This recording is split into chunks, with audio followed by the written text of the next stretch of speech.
Queridos amigos de la Sodalidad Iniciática, hoy compartiremos juntos la meditación del propósito psicológico 27, los zoroastrianos. Siguiendo la senda que marcan las tradiciones, ustedes saben ya, leeré el texto con fidelidad, tal como fue transmitido, pues es la obra la que contiene el poder de la iniciación y la iluminación. Después añadiré algunos datos y reflexiones que mi alma ha captado y que han vibrado en mí. No son enseñanzas, siempre voy a insistir en eso. La enseñanza solo está en la obra, en el texto del propósito psicológico. Lo que añado solo son comentarios, huellas personales de este camino que pueden o no resonar con cada uno de ustedes. La invitación es a que escuchen con el corazón y tomen aquello que en este momento su conciencia y su libertad interior sientan como propio. Recordemos, estamos trabajando con el chakra Vishuddha, el elemento, o el elementario más bien es el éter, y estamos en el propósito 27, en el fuego elemental con la salamandra. El título es Los Zoroastrianos. Hola amigos de la Sodalidad Iniciática, ¿notan otro fondo? Bueno, es que estoy de visita donde mi hijo, y él vive en el campo, disfruta del campo. Ahora lo estoy disfrutando yo también. Antes de iniciar el propósito, como siempre, hagamos nuestras oraciones. Nada para nosotros, Señor, nada para nosotros, que todo sea para la gloria de tu santo nombre. Haz de nosotros seres compasivos, conviértete a través de nosotros en lo que eternamente has deseado ser. Que te muestres a mí en la más bella de las teofanías. Y bueno, iniciemos nuestra meditación recordando que existe una relación entre el grado 18 de la francmasonería y el grado 25 a través de la palabra INRI, una palabra secreta y una palabra de pase. También existe una conexión con el grado 27, es decir, entre el propósito 25, los gnósticos, y 27, los zoroastrianos, por la mención de INRI. En el libro negro de la francmasonería, el maestro señala en el grado 27 la relación también con los templarios. Oigamos lo que él nos dice en el libro negro. El grado 27 está estrechamente ligado con la historia de los templarios. Y el estudio del gnosticismo es aquí también muy importante, pues este precioso grado trata de conservar las doctrinas de Egipto y su correlación con las altas enseñanzas iniciáticas de Zoroastro, así como con los fundamentos de los esenios. El aforismo de la palabra sagrada se hace una vez más significativo en este estadio, en el cual el axioma alegórico INRI toma también todo su sentido. Nosotros ya sabemos cuál es ese axioma alegórico y también cuál es su sentido. El significado iniciático de INRI es por el fuego que se renueva la naturaleza. Vayamos a nuestra lectura de la introducción. Si queremos comprender bien el advenimiento del cristianismo, debemos remontarnos un poco hacia atrás y analizar la situación de la época. El gran movimiento filosófico que estuvo entonces en curso durante ese periodo fue la enseñanza de Hillel el Anciano, que así el año 30 antes de nuestra era se convirtió en renombrado maestro de Jerusalén. Mucho antes de Hillel había estudiantes que recibían la enseñanza de sus maestros. Ben Sira usa los términos Bet HaMidrash, casa de instrucción, casa de estudio o casa del aprendizaje, y Yeshiva, que más tarde tuvo una significación de academia de estudios.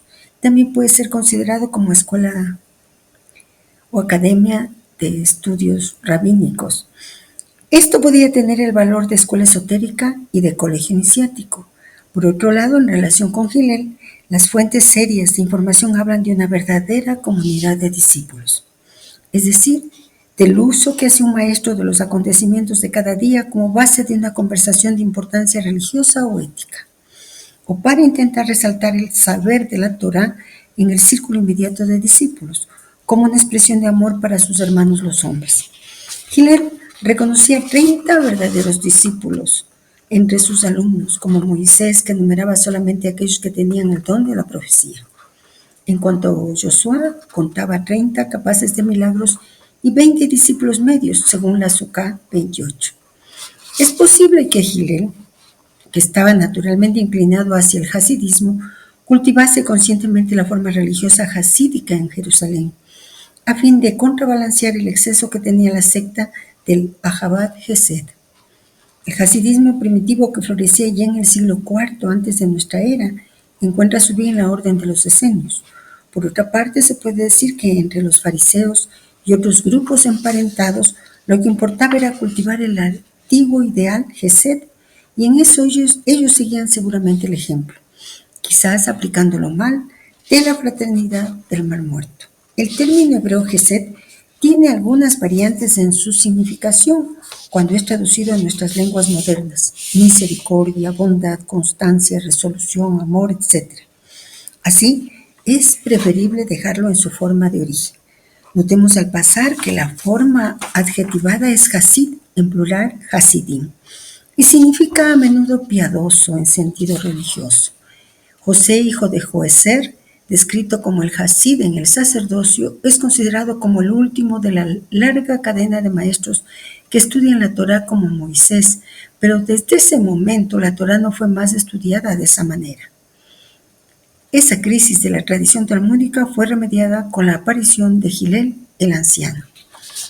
Bueno, como que nosotros ya conocemos a Hillel, en varios propósitos lo ha mentado el maestre, ahora con más detalle, y el hasidismo. Por lo tanto, es importantísimo que nosotros volvamos a tomar, porque también otros propósitos hemos visto algo del hasidismo, pero ahora es importante comprenderlo con un poquito más de profundidad. Ese hasidismo primitivo que florecía ya en el siglo IV antes de nuestra era, y es esencialmente para situar correctamente ese marco espiritual en el que surgieron luego los fariseos, los saduceos y los esenios.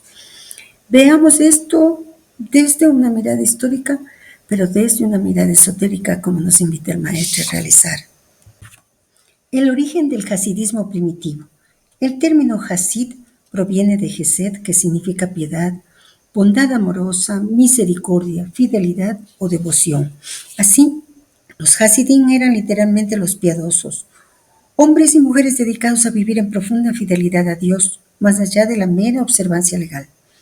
Surgieron hacia el siglo IV a.C., en tiempos de la dominación persa y helenística, cuando el pueblo judío enfrentaba la influencia de la cultura griega. En ese contexto, los hasidim buscaban preservar la pureza de la fe y el espíritu de la Torá frente a la secularización. Eran pues una corriente espiritual dentro del judaísmo, no una secta política ni un grupo sacerdotal, sino una forma de vida devota e interiorizada, centrada en la pureza moral y ritual, la oración sincera, el cumplimiento desinteresado de la ley y una vida austera, sencilla y humilde. Durante el Segundo Templo, aproximadamente entre el 515 a.C. y el 70 después de Cristo, las corrientes judías se diversificaron mucho. De entre los antiguos hasidim nacieron o se inspiraron varios movimientos. Los fariseos heredaron gran parte del espíritu hasid, pero lo institucionalizaron. Ellos valoraban el estudio de la ley, la pureza ritual y la devoción, pero con el tiempo su práctica se tornó más legalista y formal. Podríamos decir que los fariseos fueron los descendientes racionalizados del antiguo hasidismo. Los esenios, por otro lado, mantuvieron la línea más interior, mística y comunitaria del hasidismo. Vivían apartados, practicando la meditación, la vida fraterna, la pureza corporal y espiritual, y esperaban la venida del Maestro de Justicia, una figura mesiánica. Su vida era de tipo iniciático, muy semejante a una orden espiritual. Los saduceos, sacerdotes aristócratas, representaban lo opuesto, se centraban en el templo y el poder político. Para los hasidim, los saduceos eran el ejemplo de lo que debía evitarse, la religiosidad externa sin alma. Así, el hasidismo fue la raíz espiritual que alimentó tanto a fariseos como a esenios, aunque cada grupo desarrolló un aspecto distinto del mismo ideal. Los fariseos, el gesed, entendido como fidelidad a la ley. Los esenios, el gesed, como pureza y servicio fraterno. Los hasidim originales, el gesed como unión amorosa con Dios.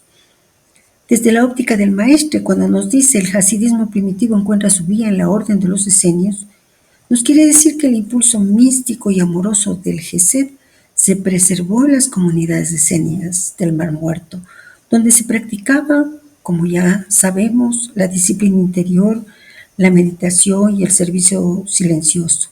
El Hasid busca imitar la bondad divina. Su ideal es transformarse en canal del amor de Dios hacia los hombres.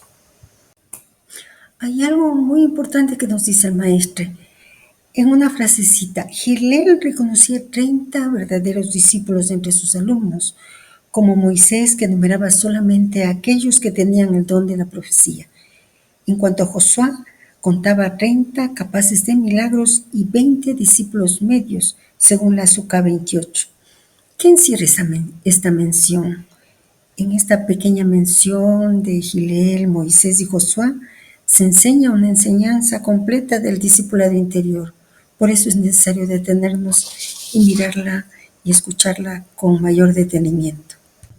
Cuando el maestro dice que Moisés enumeraba solamente a aquellos que tenían el don de la profecía, está evocando algo más que una anécdota bíblica. Moisés, en toda la tradición mística judía, cristiana, gnóstica y sufí, representa al hombre que ha aprendido a oír directamente la voz del ser. Él no recibe la ley de otro maestro humano, la recibe del fuego mismo. Por eso se dice que hablaba con Dios cara a cara, lo cual, para nuestra alma, significa que su conciencia había alcanzado la frecuencia del espíritu. Ya no se movía en el nivel de las imágenes, sino en el de las realidades vivas. En términos del discipulado, Moisés simboliza entonces para nosotros el discípulo que haya sido totalmente penetrado por la enseñanza. Ya no estudia la Torá solamente, se ha convertido en la Torá viviente, en la palabra encarnada. Y cuando el maestro nos dice, enumera solo aquellos que tienen el don de la profecía, nos está diciendo, solo pueden acompañarme los que también escuchan con el alma, no solo con los oídos. Por eso el maestro alude a ese tipo de discípulo, el que vive la enseñanza, el que ya no la interpreta desde el intelecto, sino desde la unión con lo divino. En nosotros, Moisés representa nuestra conciencia superior, la parte de nosotros que es capaz de recibir directamente la voluntad del Espíritu. Cuando esa parte despierta nuestra mente ordinaria, el pueblo de Israel en el desierto, podríamos decir, comienza a obedecer una nueva ley, la del ser. Hillel y Josué no aparecen aquí por casualidad. Cada uno representa un aspecto del mismo proceso. Hillel, el maestro del amor misericordioso Gesed, del estudio y la comprensión interior de la Torá. Y Josué, el discípulo que actúa, que lleva a Israel a la tierra prometida, es decir, la mente que ejecuta lo que el Espíritu ordena. El texto talmúdico habla de 3 círculos de discípulos y en el plano del alma podemos verlos como 3 niveles de trabajo en el alma. 30 proféticos, Moisés y Hillel, capaces de recibir la palabra, nos dice el Talmud, pero en la psique, la mente iluminada por el Espíritu. Los que comprenden la enseñanza desde adentro, por intuición directa. 30 milagrosos, dice Josué, capaces de transformar la realidad. La psique, el corazón activo, aquellos que traducen la comprensión en obras, transforman emociones, curan, elevan. Y 20 medios, discipulado en formación, la mente literal o emocional. Aún dependen del maestro externo, entienden por palabras, no por vivencia. La verdad es que estas 3 categorías existen en cada uno de nosotros. Cada alma nuestra tiene su parte media, su parte de acción y su parte profética. El proceso interior es permitir que lo profético, es decir, la voz interior, se convierta en guía de las dos, de la de acción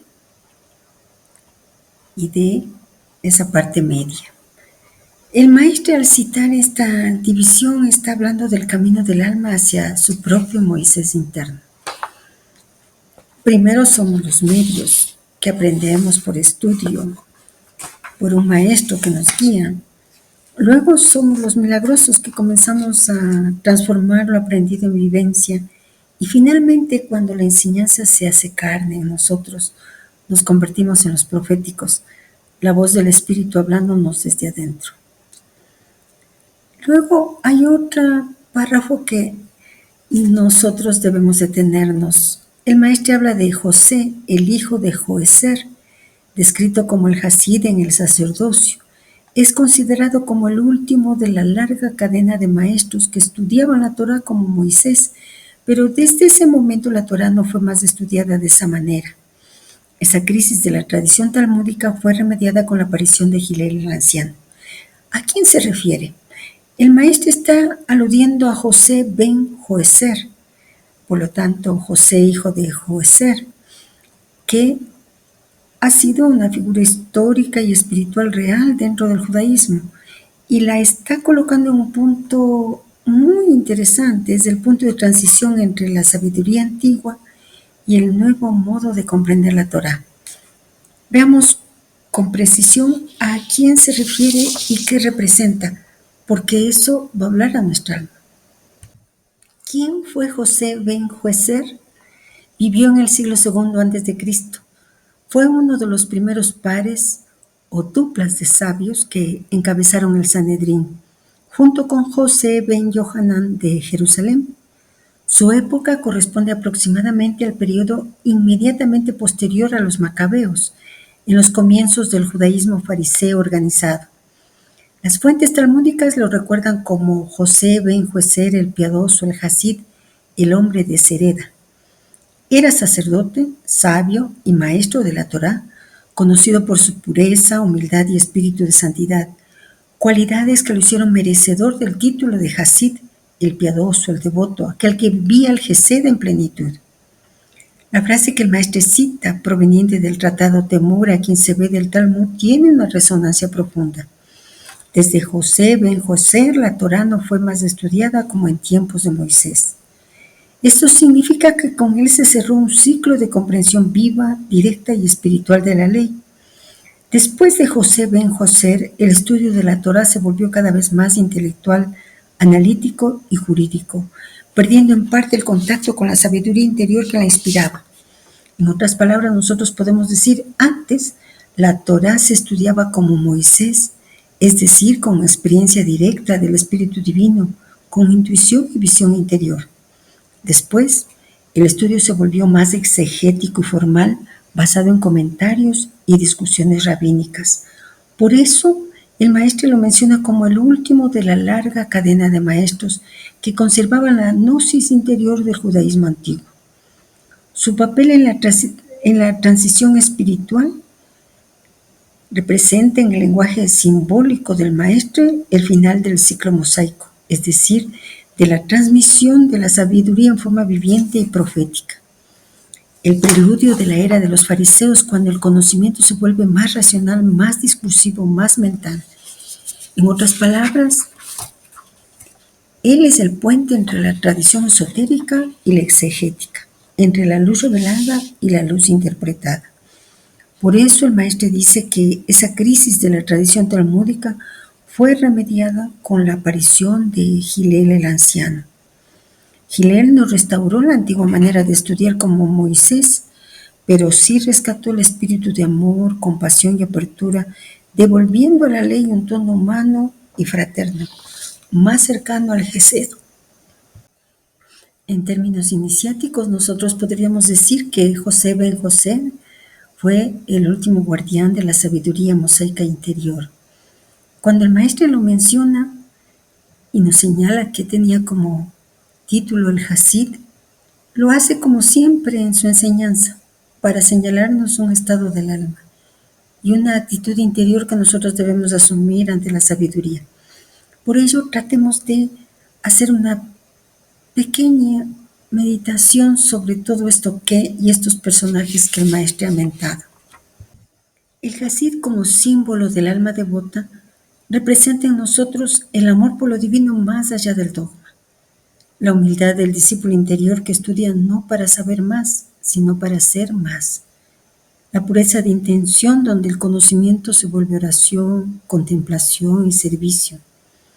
Así como ben Joeser, que fue el último que estudiaba la Torá como Moisés. El alma hasídica en la que el maestro nos está planteando debemos convertirnos es la última que conserva la conexión viva con el espíritu que inspira la palabra. Después, cuando el conocimiento se vuelve solo razonamiento o comentario, la luz se enfría y se convierte en letra muerta. Por eso el maestro es como que nos hiciera una advertencia, no convertir el saber en conocimiento intelectual.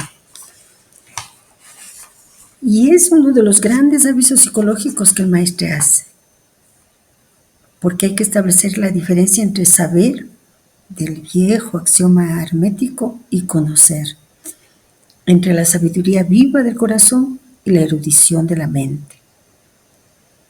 El estudio que José Ben Joeser encarna en nosotros es una comunión con la verdad con mayúsculas, una manera de dejar que la palabra divina se haga carne dentro de nosotros. Cuando la mente se apropia del conocimiento, lo convierte en propiedad. Cuando el corazón lo recibe en silencio, lo convierte en transformación, en transmutación. Por eso nuestro camino como Hasid es el camino del discípulo interior, el que estudia para despertar, no para brillar. Podríamos entonces meditar y preguntarnos, ¿estoy estudiando la Torá, la ley, la verdad, el conocimiento con el espíritu de Moisés o con el espíritu de los comentaristas? ¿Busco comprender o busco convertirme en aquello que comprendo? El Hasid interior no busca interpretar la ley, sino vivirla. Y ese es el llamado que el maestro nos plantea. Volver a estudiar como Moisés, desde la presencia divina que todo lo anima y no solo desde la mente que analiza y separa. Bueno, como siempre, nuestra pregunta a propósito de que el maestro nos ha dado todos esos datos históricos, nos ha hecho reflexionar, recordar el papel y la función de Moisés, de Hillel, de José, de Josué, etc. Y es justamente para ese volver a ser Hasidim del alma, estudiantes del espíritu, no del intelecto, instrumentos del amor, no del razonamiento, y que nuestro estudio, nuestra meditación sea como el de José Ben Joeser, una ofrenda silenciosa de devoción a lo divino. Volvamos a la lectura del propósito. Glatzer hace notar que, si se acepta la relación entre el antiguo hasidismo y la secta del Qumran, el término Gesed, Ahabat Gesed, citado en Miqueas 6:8, y las referencias al amor de Gesed en el manual de disciplina no son puras coincidencias. Las reglas sociales y el carácter comunal de la vida en la secta dejan suponer tal probabilidad, a pesar de que la secta jamás se nombra Hasidim, pero el manual habla de un contratante del Gesed. Baer remarca la relación posible entre el nombre Esenoi y Esenius. Los sacerdotes de Efeso habían decidido vivir como esenios, en la pureza y la piedad. Los fundamentos históricos de la Halajá, 1952. En el texto original de Proverbios 11:17 se encuentran las palabras Ish Gesed, que fueron traducidas en nuestra Biblia como el hombre bueno, refiriéndose a su alma. Hillel dice, quiero hacer el bien, Gesed. En las discusiones sobre el resultado del día del juicio, la escuela de Hillel habla del atributo divino de misericordia, Gesed. En los dichos de Hillel sobre la importancia de sabias lecturas, un ignorante no puede ser un Hasid. Cuando Hillel murió, sus discípulos enumeraron las 3 características principales del maestro: el Hasid, el hombre humilde, el discípulo de Ezra. Yohanan, hijo de Zakkai, que la tradición ve como el más próximo discípulo de Hillel, tomó como divisa después de la destrucción del templo la cita de Oseas: deseo Gesed, misericordia y no sacrificios. El maestro nuevamente nos da datos entre las historias, simbolismo y psicología espiritual, y de esta manera nos introduce más profundamente en el significado de Gesed y en cómo ese impulso del hasidismo primitivo se perpetuó en la comunidad de Senia y en la enseñanza de Hillel. Contemplemos nuevamente esta enseñanza. El profesor Glatzer, autoridad en judaísmo antiguo, observó, como cita el maestro, que hay coincidencias profundas entre el Gesed del hasidismo primitivo y el Gesed escrito en los manuscritos del Mar Muerto, especialmente en el Manual de Disciplina o Regla de la Comunidad. Ese manual de los decenios habla del contratante del Gesed, es decir, del hombre que hace pacto con la misericordia divina.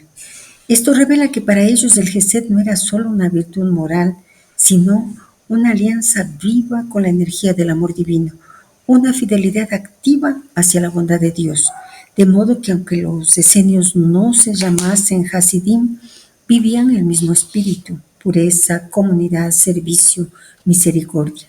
En ellos el hasidismo no se extinguió, se transmutó en vida iniciática. El maestro teje luego una línea preciosa, desde los Hasidim antiguos, pasando por los decenios, hasta Hillel el anciano y su escuela. Todos comparten la raíz de Gesed, aunque expresada en distintos lenguajes. Así vemos que el Gesed atraviesa los siglos como corriente de amor sabio, una energía que da continuidad a la tradición mosaica más interior. Hillel encarna el renacer del Gesed en una época en que la religión se había vuelto rígida. Por eso, sus discípulos lo definieron con 3 virtudes esenciales: el Hasid, la misericordia viva, el amor en acción; el humilde, la pureza del corazón que no busca mérito; el discípulo de Ezra, la fidelidad a la palabra y a la ley interior. Cuando Hillel dice, un ignorante no puede ser un Hasid, está señalando que la piedad verdadera no es sentimentalismo, sino sabiduría vívida. El Gesed requiere conocimiento interior, un saber que se ha vuelto luz del alma. Y cuando cita a Oseas, deseo Gesed y no sacrificios, nos recuerda que Dios no quiere actos rituales externos, sino transformación del corazón, lo mismo que el Cristo expresará después: misericordia quiero y no sacrificio, en Mateo 9:13. En el plano interior, el maestro nos invita a reconocer que el contrato del Gesed es un pacto de nuestra alma con nuestra propia divinidad. El alma que entra en ese pacto decide vivir desde la misericordia, la fidelidad y la pureza de intención, ya no desde el juicio ni el egoísmo. Podemos verlo así. El hasidismo antiguo representa el despertar del alma que desea vivir para Dios. Los decenios simbolizan la organización interior, el alma que crea orden, comunidad, servicio en su propio ser. Hillel personifica el alma que en medio del mundo sigue practicando la compasión, la humildad y el amor inteligente. El Gesed, la misericordia, es un atributo de Dios, incuestionablemente. Pero el planteamiento es que ese atributo de Dios se convierte en una corriente espiritual que rige nuestra vida, que traspasa nuestra alma y que realmente posibilita lograr ese amor universal. Luego de ello, hay un pequeño pasaje que el maestro cita, mentando a Baer. Y este pasaje nos abre una ventana entre el mundo judío, esenio y el helenístico, especialmente en Asia Menor. Veamos cómo se entrelazan las raíces históricas, lingüísticas y espirituales que el maestro sugiere con ese pequeño pasaje. ¿Quiénes eran los sacerdotes de Efeso? Efeso era una de las grandes ciudades del mundo greco-romano, en lo que hoy es Turquía occidental, famosa por el templo de Artemisa Diana, una de las 7 maravillas del mundo antiguo. Allí servía un cuerpo sacerdotal muy influyente, los hierofantes y sacerdotes del culto de Artemisa, dedicados a mantener la pureza ritual y las observaciones sagradas del templo. Con el tiempo, en los siglos II y I antes de la era común, esos sacerdotes fueron atraídos por corrientes filosóficas orientales, el pitagorismo, el platonismo e incluso influencias judías y persas que circulaban en la región. Baer, en su estudio Los fundamentos históricos de la Halajá, 1952, menciona que algunos sacerdotes efesios buscaban una vida más pura y retirada, adoptaron un estilo de vida similar al de los esenios, al punto de usar el verbo griego que significa literalmente vivir como un esenio o practicar la piedad esenia. Este dato proviene de fuentes griegas tardías que registran cómo ciertos sacerdotes helenísticos, especialmente los de Efeso, renunciaron a las comodidades de la vida urbana y buscaron una existencia más ascética y ritualizada, inspirada en los modelos de pureza que provenían del Oriente, entre ellos los esenios de Palestina. La pregunta que surge es ¿por qué le interesa esto al maestre? ¿Por qué nos transmite este detalle pequeño, aparentemente?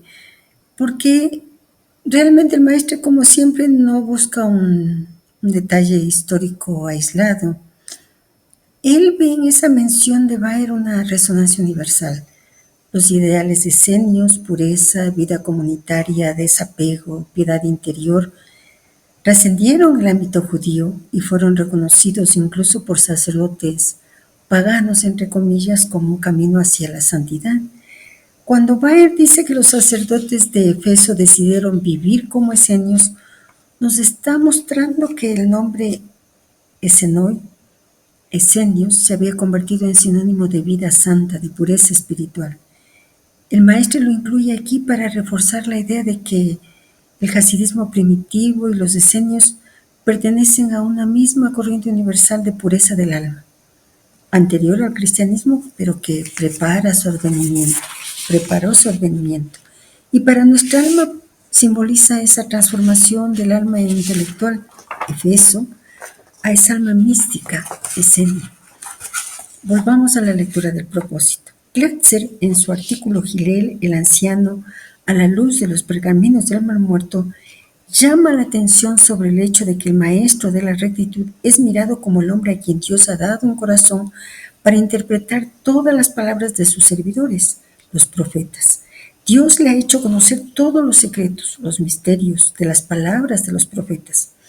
El grupo de la secta está dirigido por un expositor, un buscador de la Torá, Doresh HaTorah, denominado la estrella, y a quien se aplica el pasaje bíblico de los números 24-17. Sabemos ya por Filón que los esenios dedicaban mucho tiempo y atención al estudio. También se ha detallado cómo se reunía el grupo mientras uno tomaba los libros y leía en alta voz, otro venía y explicaba aquello que no era comprendido. Un pasaje del Probus 80-82 en la traducción de Colson dice: la razón del estudio concentrado, de exposición y de la transmisión del saber de las leyes del esposo a su mujer, del padre a sus niños, del señor a sus esclavos, está descrita en el bosquejo idealista de la Constitución mosaica de Filón. Una congregación santa es, según Filón, un grupo en el cual siempre se considera que es a propósito de las virtudes que se tienen en las reuniones y discusiones, y esto siguiendo la documentación de la Torá. El estudio de la Torá no debe ser una simple aplicación al oído, sino una comprensión con el espíritu. En efecto, regresamos siempre a lo mismo. Una enseñanza debe ser comprendida no a la letra, sino en su espíritu. Es evidente que el error es humano y que desde que los hombres han colocado sus pensamientos en textos, hay una parte que escapa al entendimiento. ¿Qué decir entonces cuando se trata de las lecciones de los grandes maestros que fueron interpretadas de diversas maneras luego de las diferentes traducciones? Bueno, el maestro está profundizando en algo que ya nosotros hemos venido sintiendo, el tránsito de la enseñanza exterior hacia la comprensión interior del espíritu. En este fragmento él nos muestra a través de Glatzer, Filón y los textos del Mar Muerto cómo el verdadero estudio sagrado no se queda en el intelecto, sino que busca despertar la visión interna, la lectura del alma. Veámoslo con más detenimiento. Glatzer observa y el maestro subraya que en los textos del Qumran, el maestro de la rectitud o maestro de justicia es visto como un iniciado al que Dios le ha revelado el corazón de los profetas. Él ha recibido un corazón para interpretar todas las palabras de sus servidores, los profetas. Ya lo vimos con la profecía de Habacuc. Esto no es una frase mística vacía, En el lenguaje esotérico, recibir un corazón significa haber despertado la inteligencia amorosa del alma, la intuición espiritual que penetra más allá de la letra. Ese corazón que interpreta es lo que nosotros deben hacer cuando queremos leer una enseñanza sagrada. El expositor o Doresh HaTorah, llamado también la estrella, representa pues la función iluminadora del alma, la que disuelve la oscuridad del texto externo y revela su sentido interior. Por eso el pasaje de Números 24:17, saldrá una estrella de Jacob, se aplica a él. La estrella es la luz de la comprensión que surge dentro del discípulo cuando su corazón se vuelve puro. El maestro señala desde que los hombres han colocado sus pensamientos en textos y nos recuerda aquí algo profundamente gnóstico. La verdad viva, cuando se fija en palabras, ya ha descendido un grado. El verbo, que en sí es luz, vibración, presencia, se vuelve forma, signo, sonido. Por eso dice que hay ya una parte que escapa al entendimiento, porque las palabras son vasijas de barro que contienen un vino demasiado puro. El texto sagrado, Torá, Evangelio, Zohar, Vedas, no es la verdad. Es el reflejo de una verdad que solo puede ser comprendida por el espíritu. Por eso la diferencia entre oír con el oído y comprender con el espíritu. Oír con el oído es captar el sentido literal, histórico, doctrinal. Es el nivel del texto, de la forma. Aquí el alma todavía se mueve en la superficie. Comprender con el espíritu, Pinaja en la Cábala, significa escuchar desde dentro, donde el símbolo se vuelve experiencia. Aquí no se entiende una palabra, la palabra nos toca. El texto se transforma en espejo de nuestra alma, ya no es lectura, es revelación. Por eso el maestro insiste en que la Torá, como toda escritura, no debe ser aplicación al oído, sino comprensión con el espíritu. Es decir, vivir el texto, sentirlo, dejar que despierte en nosotros la vibración que contiene. Este último planteamiento del maestro nos lleva a reflexionar que toda enseñanza, por más pura que sea, pierde algo de su luz al pasar por el lenguaje. La letra limita, el espíritu libera. Por eso el verdadero peregrino, el verdadero discípulo, el hasid, el expositor, el discípulo del corazón, debe leer con los ojos del alma y no con la mente que busca definir, que busca conceptos. Como el mismo maestro dice, el error humano consiste en confundir la forma con el fondo, el texto con la verdad, la letra con el espíritu que la inspiró. Y ese es el mismo error que atraviesa toda la historia religiosa. La sustitución del fuego divino, de la experiencia viva por la experiencia, transformada en la ceniza del dogma. El maestro nos vuelve a decir, como en muchísimos propósitos, comprender no a la letra, sino en su espíritu. Por eso él nos dice, el estudio de la Torá no debe ser una simple aplicación al oído, sino una comprensión con el espíritu. Añade, desde que los hombres han colocado sus pensamientos en textos, hay una parte que escapa al entendimiento. Leer con el espíritu entonces no es un ejercicio intelectual, sino un acto de comunión. Nosotros podríamos ver que efectivamente nuestra intuición nos dice que leer al espíritu es sentir los símbolos en la dimensión que el maestro nos ha dicho, que el maestro nos ha enseñado y nos ha transmitido. Y él mismo nos va planteando que los símbolos son el lenguaje del espíritu. El espíritu utiliza ese lenguaje para comunicarse con nuestra alma. Por eso, recordemos, en el propósito 24 el maestro nos decía que símbolo significa reunir, encontrarse con alguien. Cada símbolo entonces, cada símbolo verdadero y cada comprensión verdadera de ese símbolo es un encuentro entre el alma humana y la sabiduría divina. Cuando leemos una parábola, cuando un símbolo, una palabra sagrada, no se trata de explicarla, sino de dejar que ella nos hable. El alma la contempla como quien contempla un fuego y entonces cuando vemos un fuego no analizamos la llama, sino que nos dejamos calentar por ella. Así nosotros podemos pasar de ser lector a ser intérprete viviente, de oír sonidos a escuchar el silencio detrás de las palabras. Hay otra frase del maestro que invita a detenerse. Él nos dice, el grupo de la secta está dirigido por un expositor, un buscador de la Torá, Doresh HaTorah, denominado la estrella y a quien se aplica el pasaje bíblico de los números 24 y 17. ¿Cuál es ese pasaje bíblico que mente el maestro? Números 24 y 17. Leámoslo. Y tomó su parábola y dijo Balaam, hijo de Beor, dijo el varón de ojos abiertos, dijo el que oyó los dichos de Jehová y el que sabe la ciencia del Altísimo, el que vio la visión del Omnipotente, caído pero abierto los ojos. Lo veré más, no ahora, lo miraré más, no de cerca. Saldrá estrella de Jacob y se levantará cetro de Israel y herirá las sienes de Moab y destruirá a todos los hijos de Sed. Luego de leer esto, el alma recuerda algo que es muy importante. El maestro nos mentó una estrella. En el propósito 22, la magia. Ahí él nos dijo, esa luz de Belén encierra un gran símbolo que es primeramente esa fuerza magnética del lugar como epicentro predestinado a recibir la fuerza de arriba, simbolizada por la estrella entrevista por los magos. Esa estrella que ha sido objeto de tantos comentarios sería un planeta, quizás Venus, dispuesto en un lugar muy especial del cielo como un signo, un cometa indicador de un acontecimiento importante o simplemente una imagen simbólica figurada para hacer comprender a los iniciados que los iniciados habían establecido un horóscopo al buscar con la ayuda de la astrología el advenimiento que desde hace largo tiempo estaba previsto, la llegada de un instructor.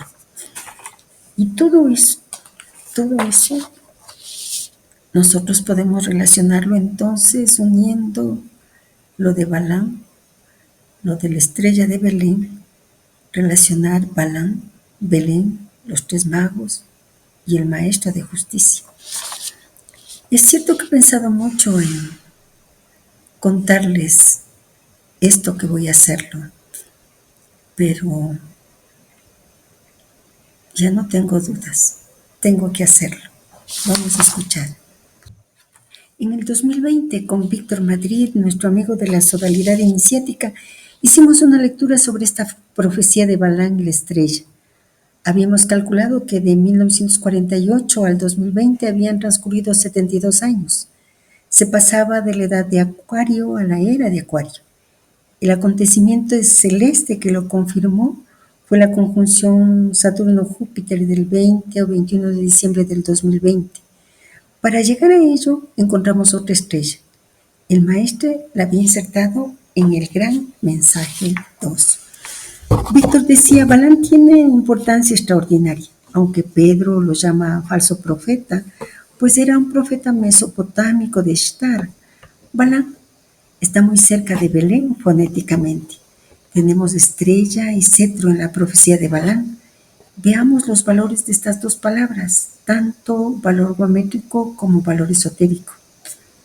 Kovka, estrella, tiene como valor geométrico 48 y esotérico 53. Y Shibet, cetro, como valor geométrico 31 y esotérico 199. ¿Cuál es el nombre de esa estrella en el propósito 27? Sería nuestra pregunta. Maestro de justicia. Maestro, Moriah en hebreo, su valor geométrico es 251 y su valor esotérico 167. Y justicia, 194 y 168. Víctor meditaba y ahora nosotros con él. Las estrellas son planetas que se mueven en la eclíptica. Está inscrita dentro de una circunferencia y al centro el sol, pero un sol oscuro. De ahí el término Solnik planteado por el maestro. En unos puntos habla de la estrella de David, en otros, sello de Salomón que desciende de David. Veamos a la estrella gráficamente. La estrella es la eclíptica, dado que en la punta de la estrella están colocados los planetas que se desplazan por el círculo en el que ella está inscrita. Los planetas, por lo tanto, son alusión a la eclíptica, pero también está un cetro que es el eje de rotación. La alusión es a la precesión equinoccial que está presente en la humanidad desde los caldeos, los hombres sabios de la Caldea. La estrella aparece siempre en tiempos mesiánicos, anuncia un nacimiento. En el caso del maestre hace referencia a Solnik. Es hacia los aspectos precesionales que debemos ir, pues es imposible encontrar un mecanismo si no se hace referencia a la precesión equinoccial y a su cifra 72. En la profecía de Balaam, estrella tiene como valor guamétrico igual 48. La cifra que le corresponde en los tiempos del maestre es 53, valor esotérico, leído por el maestre en su presente. Se levantará estrella de Jacob. Se traduce en un año 1953 y está dibujada directamente por él. La estrella del año 1953 está distribuida por los planetas con la cifra 142857, que se mueven en la eclíptica y el cetro está fijo, vertical. Esta es la forma en la que el maestre se refirió a los textos antiguos. El maestre llega al año 1953 porque busca un mecanismo profético que está sustentado en su división. 22 letras del alfabeto hebreo dividido para 7, que es igual a 3,142857. Si tomamos el valor secreto de maestro, Moriag, 167 igual a 14.028, es decir, 14028. Llegamos a las cifras de la estrella: Luna 1, Mercurio 4, Marte 2, Venus 8. No están en ellas 5 y 7, Júpiter 5, Saturno 7, que pertenecen a la conjunción. Con estas se completa la cifra que se establece en la profecía. La profética trata de ciencia, de trabajo con los números, con las letras. La estrella de Balaam es una imagen en los cielos y esta imagen es una cifra: 14, 28, 57. En Acuario se vuelve a encontrar esa cifra. Si hay conexión con esta tradición, lo que se produce es un esquema, el esquema de 1953. Cuando Balaam habla de una estrella, esa estrella es un ordenamiento de planetas, el que el maestro encuentra. Podemos decir que esta tradición de la estrella es un conjunto de posiciones, es la eclíptica por la que se desplazan los planetas: Luna 1, Mercurio 4, Venus 8, Marte 2, Júpiter 5, Saturno 7. Hagamos una síntesis. Hay una estrella, un cetro, hay un Mesías de Aarón, un Mesías de Israel y un profeta mesiánico que aparece como conductor y tiene un nombre, la estrella, y tiene que ver con varias funciones. Nosotros hemos encontrado 3 estrellas: la de Balaam, la de Belén y la del Maestre, 1953. En conclusión, podemos decir que la profecía de Balaam señala que el punto vernal pasa de Aries a Piscis. Cuando esto ocurra, vendrá un Mesías que será mostrado por una estrella. Esa es la forma en que el maestro interpreta la profecía de Balaam. La fecha que se dice se produjo el nacimiento de Jesús es la fecha en que se produce la conjunción de Saturno-Júpiter y por ello la era de Piscis, al año sexto antes de Cristo, como hipótesis de Santillán. La estrella aparece siempre en tiempos mesiánicos, anuncia un nacimiento. En el caso del maestre, hace referencia a Solnik. La meditación con nuestro amigo Víctor fue llena de detalles realmente, muy extensa. Hemos realizado una síntesis para que podamos seguir la línea escatológica. Y así volver a nuestra pregunta: ¿el maestro de justicia es la estrella? Veamos. La cita que hace el maestre en este propósito se está refiriendo al maestro de justicia de Qumran. Pero, y esto es lo sutil, no en el sentido de que él es literalmente la estrella celeste, sino que la función del maestro de justicia corresponde a la estrella de Jacob, la que anuncia el nacimiento, manifestación de una nueva etapa del conocimiento revelado. Es decir, la estrella no es un astro, sino una función espiritual. El maestro de justicia encarna esa función durante su tiempo. Así como la estrella de Belén anuncia el nacimiento del Cristo, la estrella de Jacob anuncia el surgimiento de una nueva comprensión de la ley, Torá, en su espíritu, no en su letra. Por eso el texto dice que el maestro se le aplique el pasaje de Números 24:17. No que él sea una estrella, sino que su rol refleje el símbolo de la estrella, el punto de luz que guía, que indica el camino, que orienta, la orientación espiritual de su tiempo. En hebreo, Kokab, Mi, Jacob, estrella de Jacob, también puede traducirse como guía de Jacob o aquel que hace visible la dirección. El maestro de justicia cumple precisamente eso. Revela el sentido oculto de la palabra, la dirección interior de la ley. En Qumran, el título Doresh HaTorah era sagrado. El expositor no era un simple maestro, sino el intérprete inspirado de los misterios proféticos. En los rollos, el maestro de justicia está descrito así. Dios le hizo conocer todos los misterios de las palabras de sus siervos, los profetas. Esto lo vincula directamente con la profecía de Balaam, el que ve la visión del Altísimo con los ojos abiertos, que ve, pero no ahora, contempla, pero no de cerca. El maestro de justicia es el que ve el signo antes de su cumplimiento visible y enseña a leerla. Por eso en el plano simbólico, él es la estrella en su tiempo. Cada vez que una nueva luz o adaptación de la ley aparece en la humanidad, esa función de la estrella reaparece encarnada. Balaam profetiza la estrella. En Qumran, el maestro de justicia la encarna. En Belén, la estrella señala el nacimiento del Cristo. En nuestra época, el maestro retoma ese hilo, la estrella de 1953 vinculada a la conjunción planetaria. Así, la estrella es una función celeste y terrestre a la vez, una emanación del intelecto divino que se manifiesta en un tiempo determinado para indicar el cambio de era y el renacimiento del conocimiento. Volvamos a la lectura del propósito. De hecho, la sabiduría divina no es de este mundo. Los hombres no hacen más que interpretar a su manera los designios de Dios.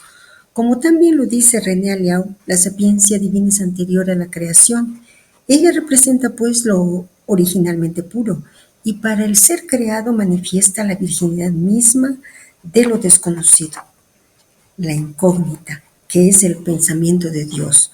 La sabiduría humana es posterior a la creación. Ella pertenece, pues, al orden del tiempo y no a la eternidad. La una pasa y la otra permanece sin comienzo ni fin. La una inventa el sintema, la otra muestra el símbolo. Y aquí una nota. El sentido primitivo, la idea más simple de la palabra símbolo, es el de una cosa compuesta de dos. Para comprender bien toda la filiación de Zumbolón, es preciso referirse al verbo que está en la raíz de esa palabra.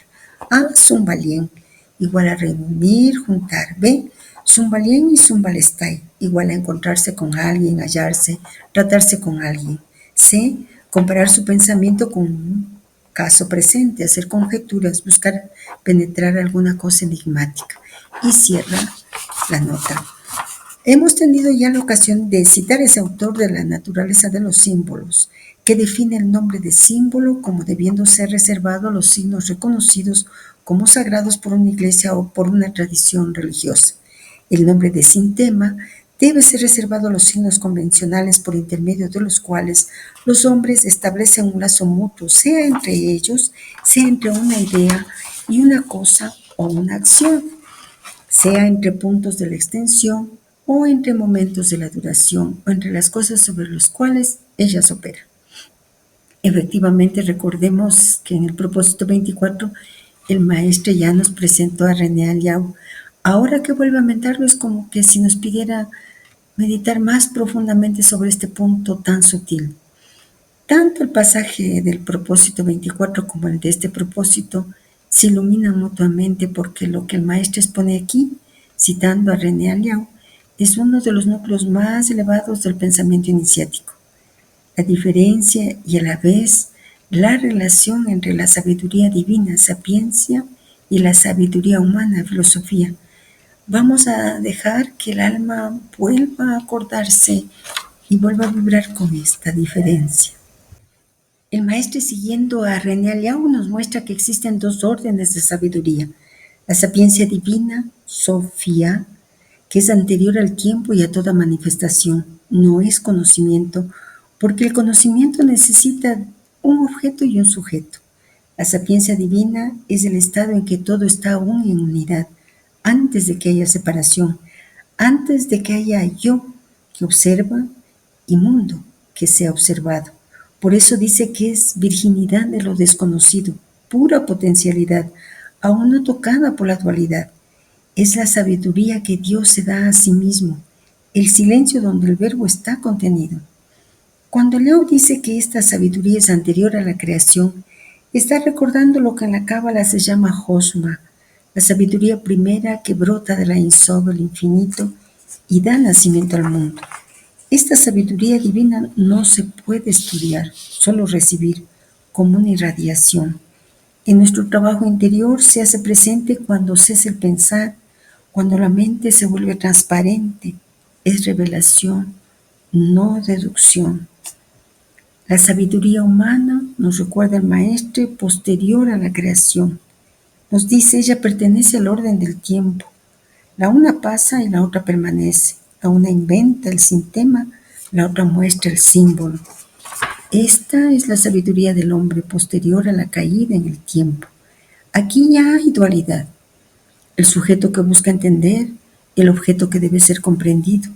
Es la esfera de Shibboleth, Samek, la sofía humana que ama a su principio y quiere volver a unirse con él. La primera, la sapiencia divina, es lo que en el lenguaje del propósito psicológico podemos llamar la sabiduría del alma, el saber del ser, del espíritu interior. La segunda, la sabiduría humana, es el conocimiento racional, discursivo, que construye sistemas, doctrinas, filosofías. La sabiduría divina muestra el símbolo, reúne, integra, revela la correspondencia entre lo alto y lo bajo. La sabiduría humana inventa el sistema, divide, analiza, crea sistemas y convenciones.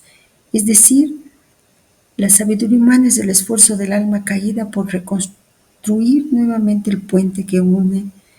La sabiduría, como sapiencia divina, ya es por naturaleza. Por eso el maestro aclara, la una inventa el sistema, la otra muestra el símbolo. El sistema es un producto mental, una convención, algo que sirve para comunicarnos entre hombres. El símbolo, en cambio, une el hombre con lo divino porque tiene una raíz ontológica, expresa la estructura misma del ser. El maestro nos hace remontar al griego zumbolón, cuyo verbo raíz, zumbalén, significa literalmente reunir, juntar, encontrar, poner en relación. El símbolo no es un adorno poético, es un puente entre dos planos de realidad, una coincidencia de lo visible y lo invisible. Por eso, en la tradición antigua, el símbolo era una cosa compuesta de dos, una parte humana, temporal, concreta, y una parte divina, eterna, oculta. Cuando el alma logra reunir esas dos mitades, cuando comprende la forma visible y descubre su correspondencia interior, realiza el acto mismo de la reintegración espiritual. El símbolo entonces es un gesto de unión, une el mundo y el espíritu, el hombre y Dios. El sintema, como dice Leo, son los signos convencionales, palabras, fórmulas, sistemas conceptuales. Sirven para comunicarse entre hombres, pero no para elevar el alma. En nuestra época moderna, nos sugiere el maestre, el conocimiento se ha vuelto predominantemente sintemático. Sabemos mucho de cosas, pero no sabemos el sentido de las cosas. Hemos perdido ese lazo simbólico, ese contacto directo entre el alma y lo sagrado. En cambio, las antiguas tradiciones como la esenia, la zoroastriana o la cristiana primitiva cultivaban el lenguaje simbólico, el único capaz de hablar al alma profunda, el lenguaje de lo sagrado, como transmite René Guénon. Continuamos con la lectura de nuestro propósito. Friedrich Kreuzer, en las religiones de la antigüedad, consideradas principalmente en sus formas simbólicas y mitológicas, admite que el conocimiento de la evolución de los signos de la escritura no permite concebir la verdadera esencia del símbolo y distingue dos órdenes esencialmente diferentes: las imágenes de la escritura primitiva o quiriológica y las imágenes simbólicas, sin negar por otro lado la posibilidad de percibir entre ellas alguna relación. El autor piensa más bien que es en el campo mismo del símbolo que es preciso buscar para hallar las profundas raíces de toda presentación figurada. Él propone pues las reglas siguientes.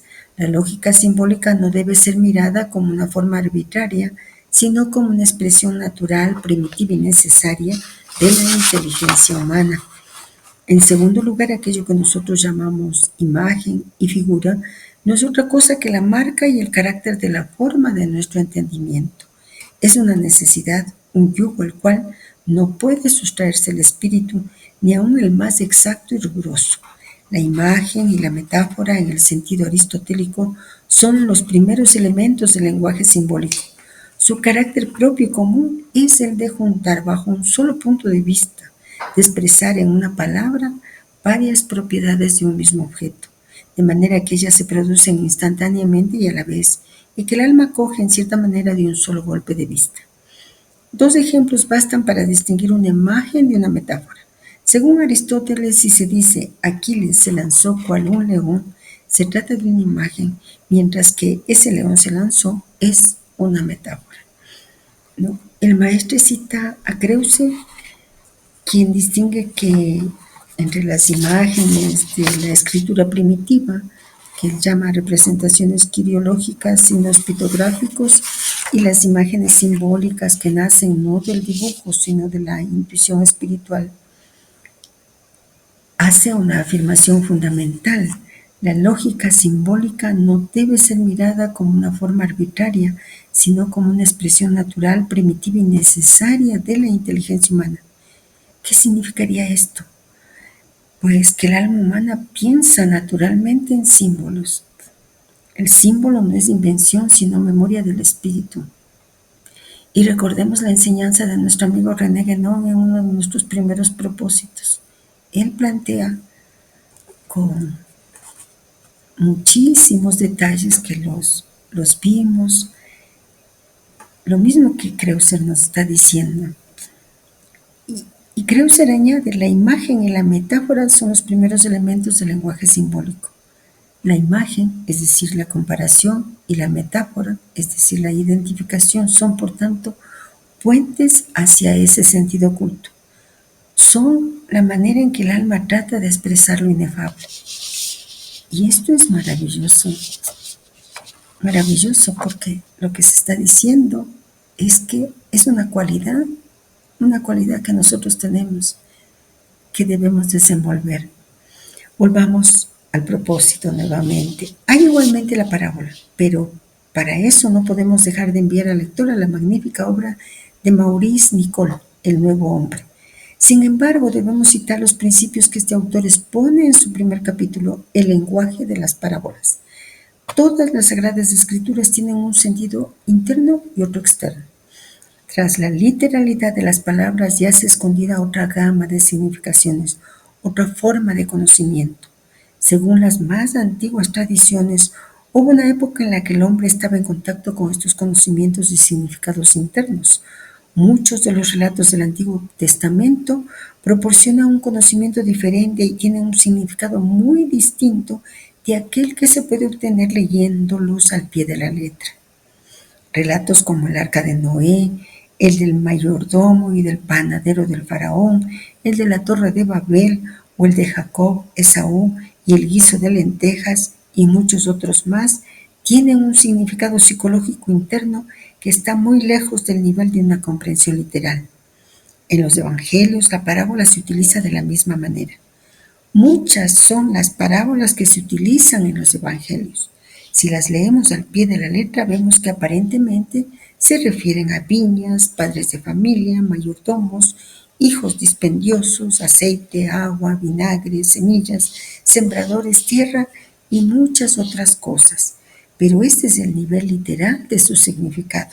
Como ocurre con el lenguaje de todas las Sagradas Escrituras, el de las parábolas es difícil de entender. Cuando se las lee al pie de la letra, tanto el Antiguo como el Nuevo Testamento, están no solo llenos de contradicciones, sino que hasta encierran un sentido cruel y repulsivo. Es naturalmente, es natural entonces que surge esta pregunta. ¿Por qué estas escrituras que llamamos sagradas están hechas de tal forma que conducen a nuestro avío? ¿Por qué razón no se explica su significado con toda claridad? El autor dice también, un poco más lejos, en la primera parte de su obra, ¿por qué no se pueden declarar abiertamente desde el comienzo mismo a fin de que todos puedan comprender bien? La idea que subyace en toda Sagrada Escritura es la de proporcionar un significado más elevado que el que pueden dar las meras palabras, y su verdad debe el hombre percibirla íntegramente. Este sentido elevado, oculto, interno o esotérico que está más allá de las palabras e imágenes accesibles a los sentidos ordinarios, solo puede hacerse mediante la comprensión. Y es justamente en este punto donde surge la primera dificultad cuando se trata de proporcionar al hombre un entendimiento superior. El entendimiento literal de un hombre no es necesariamente igual a su capacidad para captar un significado psicológico. Una cosa es entender literalmente y otra, captar una significación psicológica. Y Nicole da algunos ejemplos. Uno de los mandamientos dice, no matarás. Esto es literal, pero su significado psicológico es, no matarás en tu corazón. El mandamiento, no cometerás adulterio, es literal, pero su significado psicológico es mucho más profundo y se refiere a la mezcla de doctrinas, a la mezcla de distintas enseñanzas. Por eso, por este motivo se dice a menudo que las gentes se prostituyeron al ir tras otros dioses. También tenemos que el significado literal del mandamiento no robar es obvio, pero su sentido psicológico es más profundo. Psicológicamente, robar significa pensar que uno hace las cosas por sí mismo, mediante sus propios poderes, sin reflexionar que ni siquiera se sabe lo que somos, ni cómo pensamos, ni cómo sentimos, ni siquiera cómo nos movemos. Maurice Nicole sigue diciendo, el propósito de todas las escrituras sagradas es el de transmitir un significado y un conocimiento superiores por medio del saber ordinario, al que toman como punto de partida. Su objetivo es proporcionar al hombre un significado superior empleando términos de un significado inferior. En fin, así la parábola podrá ser comprendida en su sentido literal o bien el hombre pensará por sí mismo. Primeramente, el ser humano pensará en su nivel natural, ordinario, y es de ese punto de partida que le será permitido elevarse, si capta fuerte y profundamente aquello que le ha sido enseñado. Desde este punto de vista, la parábola es como un transformador del entendimiento. Es el medio de conexión entre el nivel inferior y superior del desarrollo del entendimiento y de la comprensión. El maestro nos conduce hacia la naturaleza misma del saber divino y su modo de manifestarse al alma. Cita a Maurice Nicole, que fue discípulo de Gurdjieff y Jung, en ese libro que he lamentado, El Nuevo Hombre. Veamos qué es lo que señala para nuestra alma. Nicole explica que todas las escrituras sagradas poseen dos niveles de sentido. El nivel externo, literal, narrativo, histórico, describe hechos o personajes, pero el nivel interno es espiritual, psicológico, iniciático, revela procesos interiores del alma. Por eso él dice, tras la literalidad de las palabras, yace escondida otra gama de significaciones, otra forma de conocimiento. En los ejemplos que él cita, relatos como el Arca de Noé, la Torre de Babel, Jacob, Esaú, no son meras historias, por lo tanto, sino enseñanzas sobre el desarrollo del alma humana, sobre sus crisis, sus luchas, su regeneración. Así, la parábola se convierte en una herramienta del símbolo, usa imágenes del mundo visible para señalarnos realidades invisibles. El maestro desde este otro ángulo, desde la visión de Nicole, nos está mostrando cómo debemos acercarnos a las enseñanzas, no desde nuestra mente literal, sino desde la comprensión simbólica. Por ello, Él nos habla de dos tipos de actitudes. Esa actitud mental que busca definir, analizar, clasificar, que se queda en la letra, ve cosas separadas, habla desde la razón. Pero hay esa otra actitud simbólica. Busca unir, intuir, comprender, penetra el espíritu, ve correspondencias y unidad, escucha desde el alma. Por eso, igual que antes hablábamos del maestro de la rectitud como la estrella, el que interpreta desde el espíritu, ahora el maestro nos enseña cómo esa función estelar opera en nosotros, a través del símbolo, que nos devuelve el contacto con la sabiduría divina anterior a la creación. En una frase nosotros podríamos decir: el símbolo es el modo en que el alma conversa con Dios. El sintema es el modo en que los hombres se comunican entre sí. Por lo tanto, el sabio no colecciona sintemas, despierta símbolos. Nicole y el maestro nos hablan del lenguaje de las parábolas. Esas historias de viñas, hijos, semillas, mayordomos, no son relatos morales ni cuentos rurales, sino instrumentos del alma. Cuando uno las toma literalmente, las escrituras parecen contradictorias, como dice Nicole, o incluso crueles. Pero cuando se las mira simbólicamente, el sentido cambia por completo. Todo lo externo se vuelve figura de un proceso interior. Por eso Nicole y el maestro con él nos invitan a comprender que los textos sagrados hablan del alma del hombre, no de sucesos externos en el tiempo. La pregunta que Nicole formula y que el maestro subraya es profundamente humana. ¿Por qué razón no se explica su significado con toda claridad? La respuesta es espiritual, porque el conocimiento superior no puede ser comunicado directamente. No es algo que se diga, sino algo que debe despertarse en el interior. El lenguaje sagrado protege y provoca al mismo tiempo. Protege porque el sentido profundo no puede ser profanado por la mente superficial. Provoca porque empuja al alma a ir más allá de la palabra, a buscar dentro de sí la comprensión.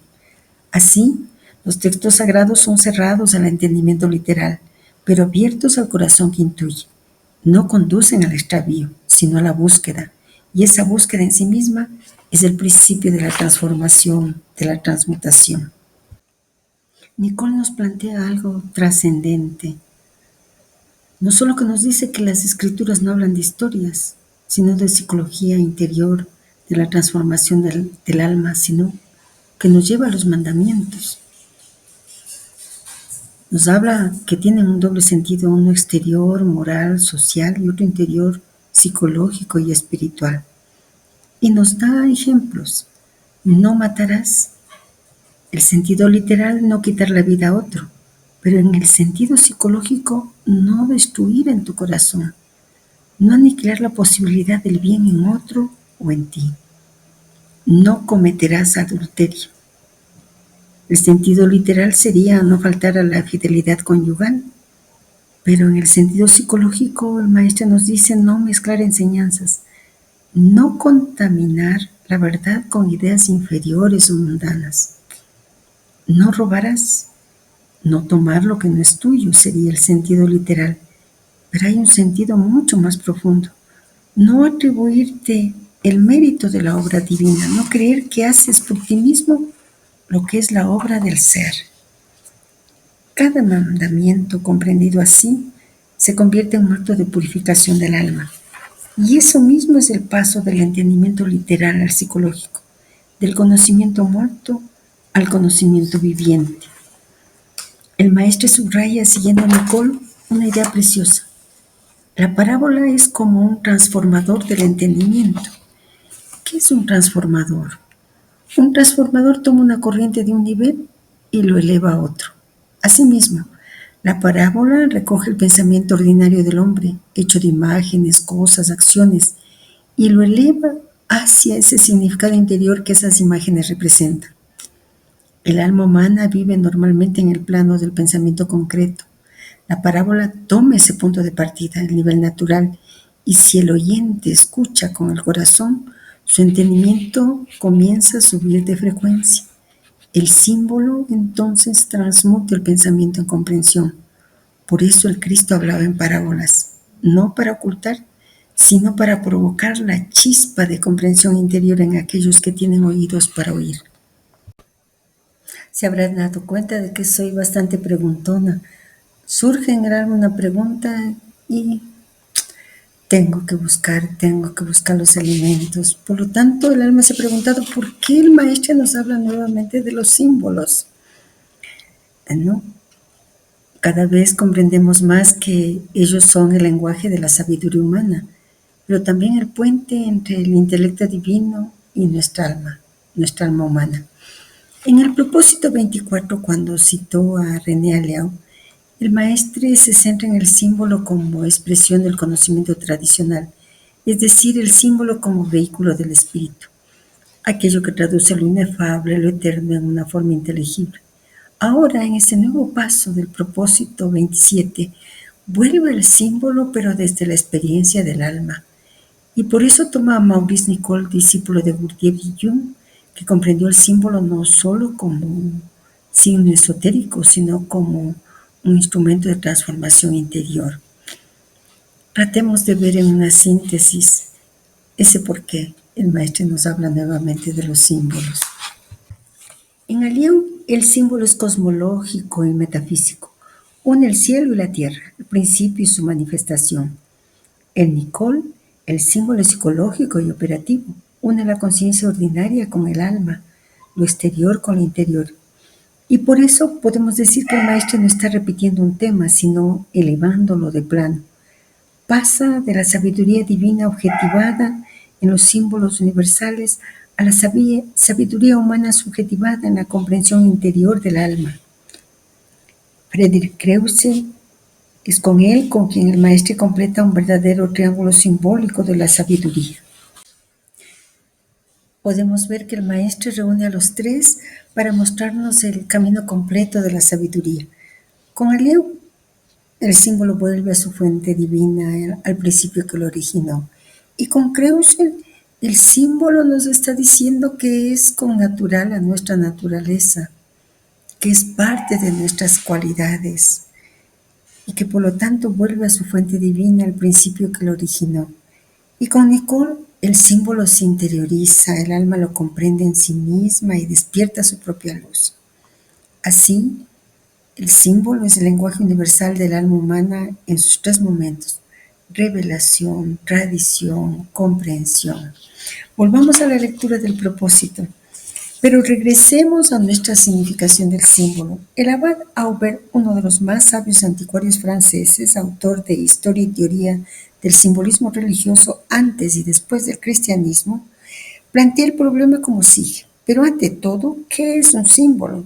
Remontándonos a la fuente griega de esa palabra, encontramos su más expresa significación en aquella de la cual la hemos formado. To sombolón es en la lengua original una nota, un signo. Y ahí el sentido propio y primitivo. Pero aquí, como siempre, el sustantivo ha salido de esa envoltura molesta y se ha extendido hasta otros objetos con los cuales se le descubre cierta afinidad. En efecto, una nota, un signo, suponen necesariamente una relación establecida entre ellos y alguna otra cosa. Es por ello por lo que por uno de esos fenómenos filológicos con los cuales todas las lenguas apenas formadas se enriquecen, la misma palabra actuando según la fuerza de su composición, sum, valo, ha venido a significar a la vez todo cuanto existe por la agregación de dos elementos de naturaleza simpáticas. Así se le ha traducido por aviso dado a alguien, presagio de un acontecimiento por venir. Eso fue primero una tesera de marfil o madera, cuyo uso era tan común y variado entre los romanos y que en la misma Grecia había servido de unión a las sectas filosóficas cuyos secretos no eran dados más que a los iniciados de un cierto valor. De ahí a un sello no había más que una distancia imperceptible, y como esos sellos servían de signos de reconocimiento y conservaban las convenciones sociales, ellos fueron símbolos también, tasumbola. Guigniaut recuerda el ejemplo clásico de la tablilla rota por dos personajes quienes, según un antiguo uso, contraían así un lazo de hospitalidad. Esas dos mitades eran llamadas súmbola, símbolos. El autor agrega que así un signo de reconocimiento una palabra de orden, una palabra convenida, una señal de guerra, un anillo nupcial, un sello, fueron considerados como símbolos por los antiguos. En efecto, la idea de símbolo se confunde con la de signo en el sentido más general.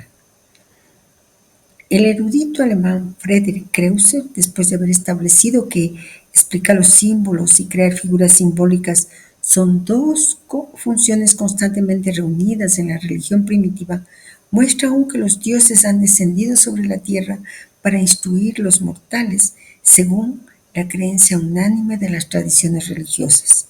Apolo introdujo su propio culto en Delfos, Ceres instruyó a los reyes de Ática en Eleusis e inventó el precioso uso de los signos sagrados. Hermes, la reverenciada fuente de toda sabiduría, era a los ojos de los egipcios el institutor de la religión, el fundador de los ritos sagrados y el libro de los libros. La tradición china atribuye a Foji un papel semejante al de Hermes. El Hom de los persas es presentado por el Zen Avesta a la vez como el maestro de la palabra de vida y su eco sobre la tierra como el anunciador y al mismo tiempo el brebaje de la salud como el mismo árbol de la vida. El maestro cierra esta introducción y reúne para nosotros, para nuestra alma, historia, filología, simbolismo y la sabiduría interior que se desprende de todo ello. Veamos un poquito más. El maestro, citando a la Abad Auber, vuelve a la raíz griega de la palabra símbolon y a su verbo reunir, juntar, arrojar juntos. Este retorno al origen es esencial. Nos lleva a la experiencia viviente del símbolo antes de su degradación intelectual. Todo símbolon es una nota, un signo, supone una relación establecida entre ellos y alguna otra cosa. El símbolo entonces no es un mero signo visual, sino un lazo entre dos realidades. El abad Auber y Kreuzer recuerdan la antigua práctica de romper una tablilla en dos partes. Cada persona conservaba una mitad, y cuando esas mitades se volvían a reunir, se reconocían mutuamente. Cada mitad por sí sola carecía de sentido. Juntas formaban un signo de comunión, de reconocimiento. Así nace la palabra símbolon, la señal que une lo separado. El maestro rescata este gesto como imagen arquetípica del trabajo interior. Nuestra alma, dividida entre espíritu y materia, entre lo eterno y lo temporal, busca su mitad perdida. El símbolo es precisamente el medio por el cual se reconocen las dos partes del ser, la humana y la divina, la visible y la invisible. Por eso dice el abad Auber, todo cuanto existe por la agregación de dos elementos de naturalezas simpáticas.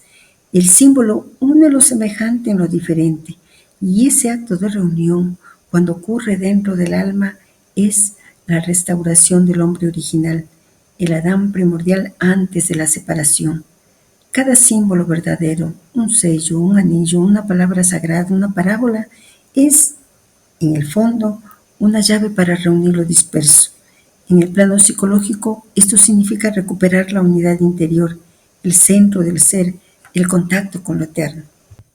Higniau recuerda que las tablillas partidas se usaban como signo de hospitalidad. Cuando dos hombres compartían la mitad de un mismo signo, quedaban unidos por un lazo sagrado.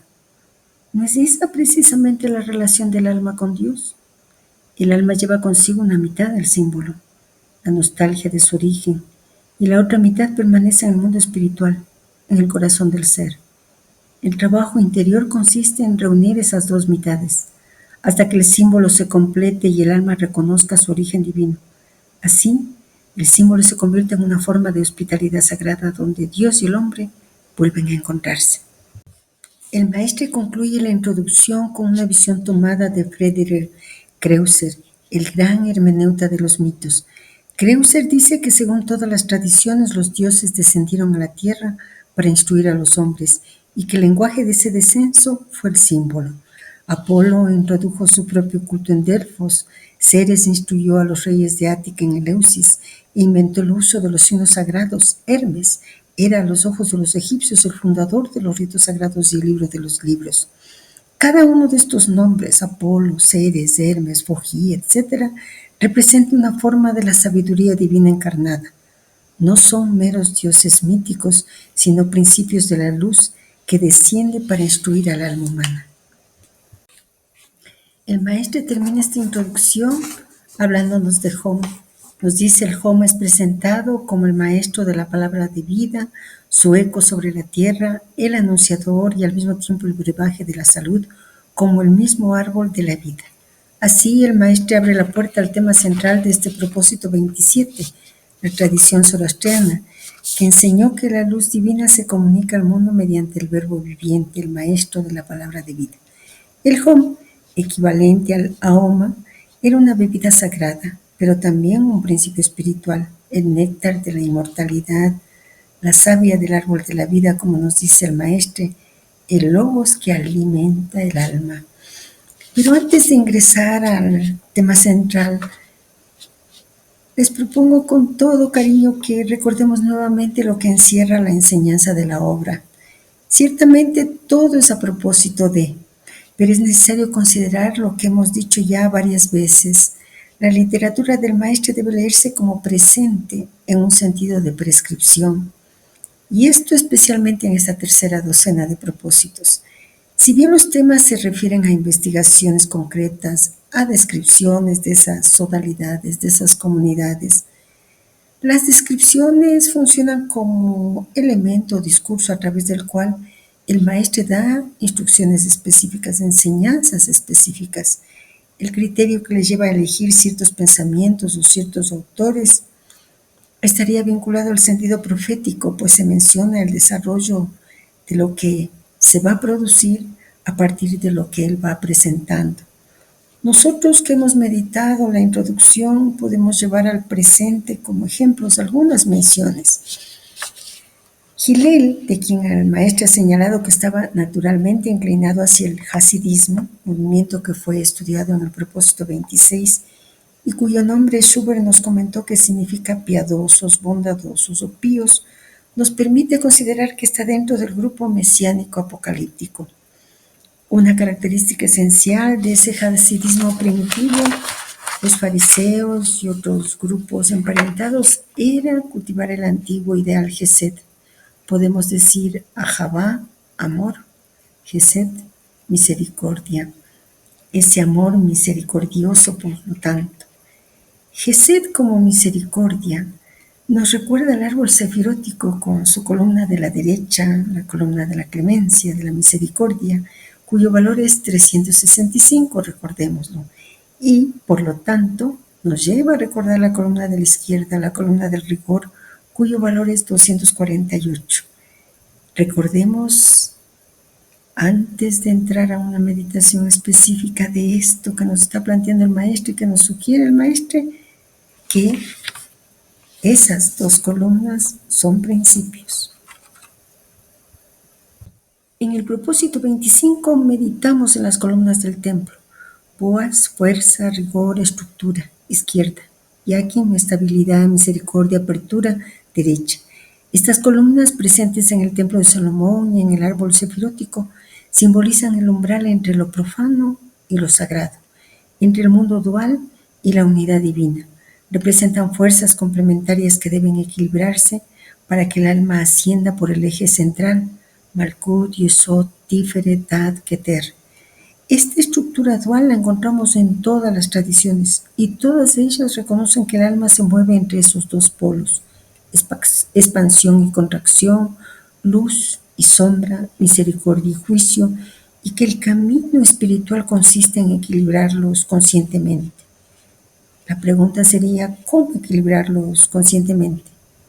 Como somos cabalistas también, apliquemos una de las operaciones de la cábala, la suma teosófica. 248 y 365. 248 sería entonces 2 más 4 más 8 igual 14. Y 365 sería 3 más 6 más 5 igual 14. Una igualdad, por tanto. Pero hagamos otra suma teosófica. 1 más 4 igual 5. 1 más 4 igual 5. Y ese número es el número del hombre. Sobre Hillel, debemos hacernos otra pregunta cuando el maestro nos dice que pertenece a una academia de estudios, que podía tener el valor de escuela esotérica y de colegio iniciático, maestro de una verdadera comunidad de discípulos, es decir, del uso que hacía un maestro de los acontecimientos de cada día como base de una conversación de importancia religiosa o ética, o para intentar resaltar el saber de la Torá en el círculo inmediato de discípulos, como una expresión de amor para sus hermanos los hombres. Transpongamos a presente. ¿Cuál era la función de Hillel? La de maestro. Pero su función es muy concreta de acuerdo al señalamiento del maestre, de una verdadera comunidad de discípulos. Entonces es dable preguntarnos a qué comunidad de discípulos se está refiriendo. Recordemos la integración que presentó el maestre de todas las escuelas que inauguran la era. Personaje, colegio iniciático, comunidad iniciática. Por lo tanto, ¿a qué se está refiriendo el maestre? De igual manera, tenemos que ver que el maestro nos entrega un linaje, ya no como individuos. Ese linaje está vinculado a la comunidad iniciática. Mandeos, gnósticos, esenios, cristianos. Hasta acá hemos llegado a la meditación de la introducción del propósito psicológico 27. Luego vamos a continuar con los zoroastrianos. Nos volvemos a ver dentro de muy poco.